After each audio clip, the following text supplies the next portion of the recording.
Hello, my name is John Scotto, and we'll be going over the ME498 progress report. Below is the fellow teammates. Ethan Myers, who's in charge of the CAD design, myself, who's in charge of funding, Taylor B., who is the project manager and the fabricator, and Cole, who's in charge of the research behind the project. In this slide, this is the preliminary design ideas, where we had different methodologies and brainstorming sessions reviewing our certain concept designs in order to figure out how we were going to create this trailer.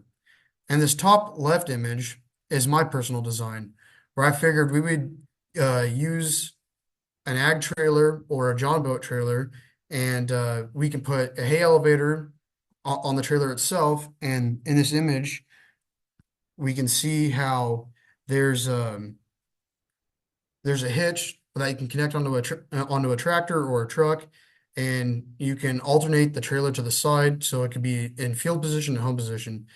And then when you're in the field position, as it's moving along in the field, this trailer is able to pick up the bales, and there's a hay conveyor on the right-hand side of the trailer that picks up the bales. On the left, on the image to the right, we have Taylor B's design, where he wanted to come up, he wanted to follow the same implementation that New Holland created on their stack cruiser. In this image on the bottom right of the slide, we can see the New Holland stack cruiser where they come up to bales, they pick them up, and they follow a hay elevator design. It goes behind the machine and then it stacks it, and it follows has these fingers that follow the elevator all the way to the back and stacks the bales. And Taylor figured that'd be a positive design, something for us to go off of. That could be great. On the image on the bottom left is Ethan Meyer's design, where his design consists of three different hay elevators. And he figured the way that these bales can go onto the machine and stack, it'd be it'd be beneficial for the consumer using this type of design. And Cole's image is on this bottom right, and his image follows the constraints of using a hay elevator. And we thought this was a perfect execution of how we can pick up the bales. And his main focus was making sure that the bales don't break when they go on the trailer. All right, our design. From the CAD perspective, this is our fifth iteration and our simplest one. So for a project management perspective, this is our best design. It is two hay elevators that essentially form one collapsible one. The top one slides along the top one and then pivots at the end so that it can rotate down and touch the ground, while the bottom one remains flat with the trailer. At the front end of the top one, there are a bunch of rollers with some rubber wheels, and those wheels spin real fast, and when it makes contact with a square hay bale, it lifts it up and onto the rollers, and then onto the hay elevator, which brings it to the lower hay elevator, and then drops down, slides down a sheet metal ramp into the rollers. You can theoretically fit about 3 in there before they start rolling out the back. We're not going to, set a record or anything. We're just trying to prove that you can take multiple, and it's more about the intake system and the hay elevator that we're interested in at this point. So, our intake wheels. There are 5-inch Big Master Car rubber intake wheels. On the outside of their shafts are some just leveling wheels that essentially keep the rest of the wheels from touching the ground, and so they don't just rub off the dirt or whatever. So the trailer can actually roll along with the intake wheels running. So the outside wheels are just a little bit larger, but it's the same material. We've opted to go for like the lowest durometer rating possible with these wheels. So that means they'll be softer, which is better for this very squishy material that we're using, which is hay. And I'll explain a little bit more about that in the next slide. Another advantage of this design is that we used a single drive motor for everything. We used a pulley to get to from the DC motor to, it'll be about a 3/4 horsepower DC motor. We used a pulley to get that down about, if I remember correctly, 18-to-1 ratio or something, to a smaller shaft, which is the hay elevator shaft. So it'll be going slower, but with more um, oomph or torque. Um, and meanwhile, there'll be another one straight from the motor, which will be running at about 18,000 RPM to the intake wheels. So we get the hay up and over easy, and then it slides on some intermediate wheels, which you can kind of see there, which are just freewheeling like the outside wheels that roll along the ground, just to get it onto the chain easier without it bumping into something. Another interesting part of this design is we added counterweight springs. So depending on what material we use, we haven't nailed it down yet. It'll be a lot easier to put it back into its compact configuration if you don't have to fight the weight of the motor, the rollers, and if we use steel, all that steel tubing. The final advantage of this design that we are excited about is that because of those springs and just the way that this is set up compared to the last ones, the weight requirements, I mean the strength requirements are dependent also on the material weight. So in essence, that means if we make the whole thing out of steel, it needs to be strong enough to hold up all that steel hanging off the end. But if we make it out of wood, it only needs to be strong enough to hold up all that wood plus the motor and wheels. So that'll be a good prototyping phase or a good intermediate phase. Save us some funding. Okay, so safety factor. It is difficult to get good models by hand out of this trailer because it's so complex. It would be a lot of statics work, and with any collision, especially with the hollow tubes, we're getting into a lot of math that is very easy to do with, since it's already modeled, we're going to just do it in Fusion 360's integrated FEA tab. So what we opted to do instead is we picked out a bunch of high probability of failure points in our design, and we just analyzed those individually rather than this whole structure itself at the same time. So we'll first go over the image. So that is a shear moment diagram generated in Python from some calculations in our midterm report. Essentially, on the previous slide, that pin thingy that the top thing slides along, we just figured, a wrist pin would be a fairly easy thing to break, assuming that nothing else crumples, which it probably will before that wrist pin bends, because it's like a 1/2 inch diameter steel rod. But we just investigated and see if it would, and it wouldn't. It would. The safe deformation amount that we came up with was like 1/10 of an inch. It was a very small amount, and it would take a tremendous amount of force and very quickly to bend it like that before it would just slide back into position and effectively negate the impact. As a general rule, with all of these little calculations we did, with the pin being just an example, we just stuck with the number of 3, safety factor of 3, and we'll refine that more in the future if needed. But we feel that is it's acceptable for farm equipment just from looking at the standards, the British Agricultural Trailers paper, and that's also cited in our paper.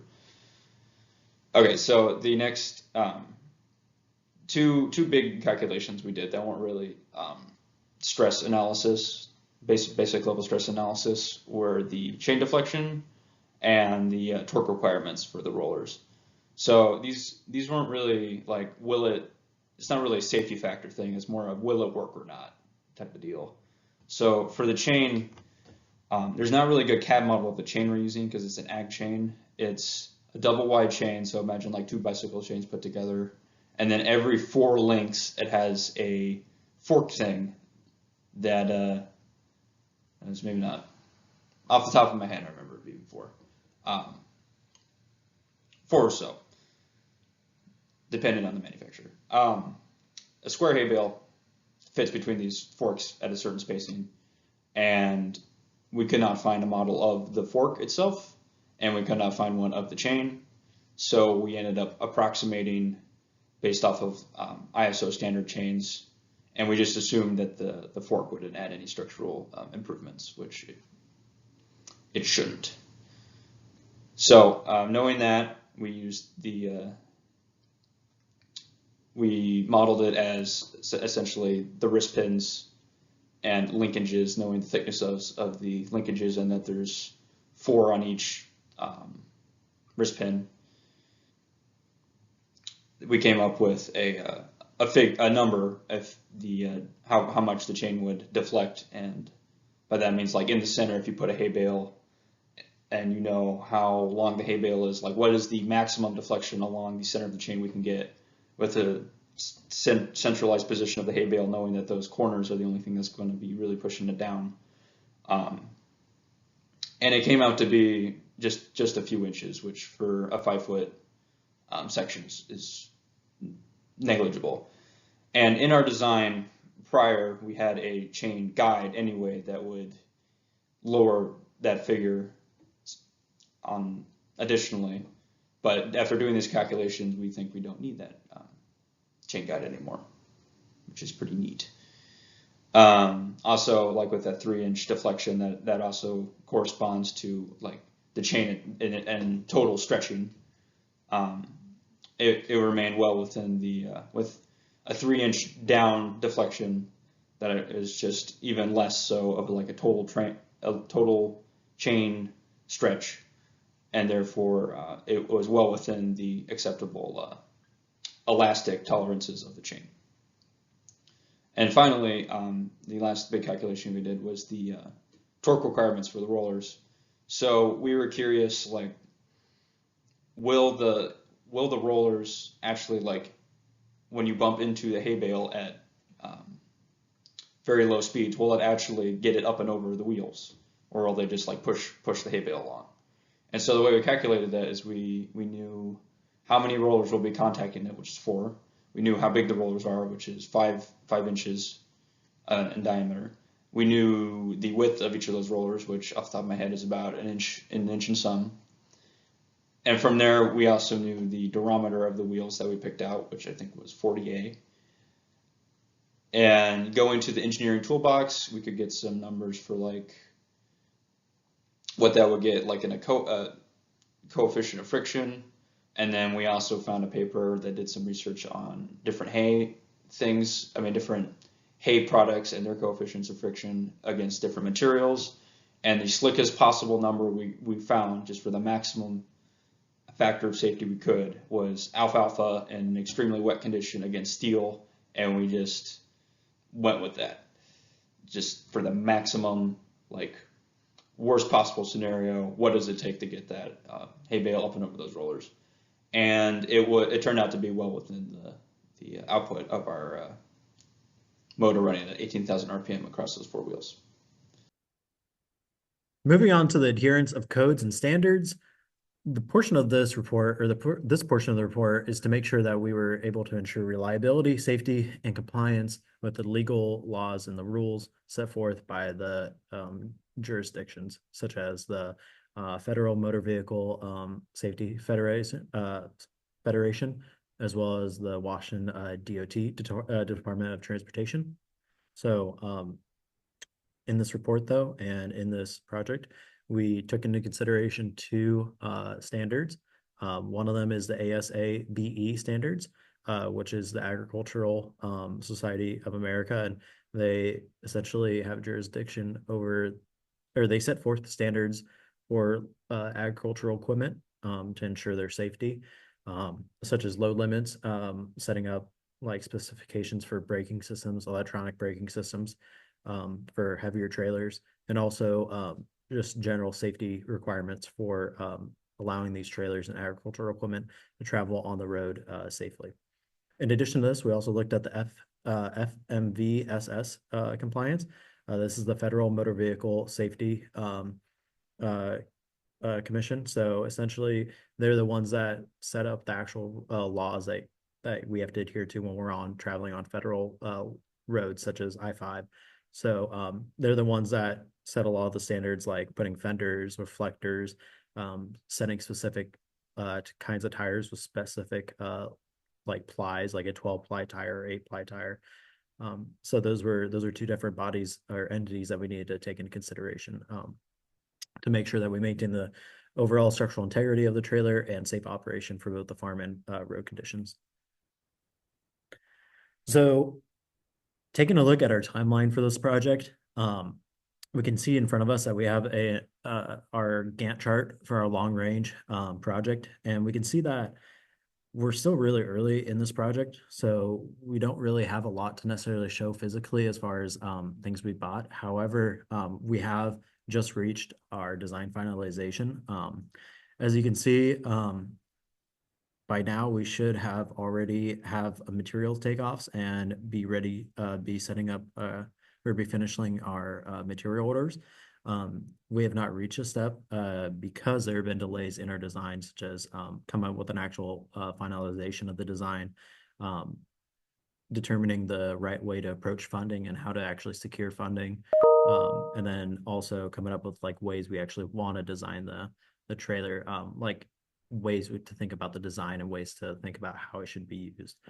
So just different ways of thinking about the project has kind of caught delays, but not in a bad way. It's just helped us really reaffirm our alignment of where we want the trailer to be. Hi, I'm Cole Tinsley, and I'll be in charge of presenting the challenges and solutions that we came up with during this part of our design process. Some of the challenges that we identified included the weight of the parts of our design, the costs associated, the complexity of our design overall, and funding. Some of the problems that we ran into with weight didn't really have to do with what our trailer could support, but rather what our designing means could support in manufacturing and getting it actually together. For example, the full-sized rollers for if we were to do a full-size trailer would have been much heavier. Lining them up would have taken a lot more work. The cage, for example, where we would just bring all of the hay onto the trailer and then the cage would keep it within. That would be a lot of weight that we would have to get onto the trailer and move and maneuver around and get set up, which would have increased the difficulty of producing our design. The complexity of the costs. Again, talking about costs, we have a lot of material that would have been associated with the rollers and the cage and stuff like that. And talking about the cost, we can also talk about the complexity, because the more complex, for instance, our original designs all had to do with stacking the hay. They all had a component of that, and that would have added a lot to the complexity of what we needed to do. More, for instance, more elevators or stacking mechanisms. One design had flippers, which would have, again, more costs, more weight. It would have increased the difficulty of actualizing our design. For funding, we're mostly pretty much entirely self-funded right now because we don't quite have the sponsors that we need to complete a lot of what we need to do. So we've been trying to come up with ideas to work on that. Some of the associated results of having these challenges were kind of delays on working on a report for this midterm, as well as not quite working together all the way. So what we decided to do was meet together, have a design meeting where we decided exactly what we're going to do for a design. But the solutions, generally, the most important thing was downsizing the overall design and what we wanted to do for this project, because getting the working parts for the full-size trailer would have been too difficult. So reducing the size and the scope, kind of having to do with that complexity, narrowing it down to what we wanted to show in our design, working and actually functioning, kind of reducing that stacking function to just getting it on and bringing it back using the roller system that we designed and we thought was worth looking into further. For funding, we decided, Scotto, I think, was working on a brochure to show some local farming people and communities and stuff, connections that he has and that other people have, so that we can try to secure funding for the rest of our project. The solution overall with the meeting was to collaboratively work on a design together and see what works best for what we need to do. In terms of actually using that funding, kind of allocating most of our resource to getting a hay trailer built and, situated, and that roller design, which will be mostly fabricated by us. For the conclusion slide, so our main goal is to set out and build the self-loading hay trailer. We want to fulfill a need in the consolidating of farm. We want to be able to consolidate the farm market and fill to a growing hay export industry. And the evolution of the designs from arm and walking floor to elevator and the dump bed. So essentially, for the next step of the project, we want to make sure that we get out and build the trailer. And finally, here are the citations for the studies whose information we reference in this presentation. Thank you for listening. Have a great day.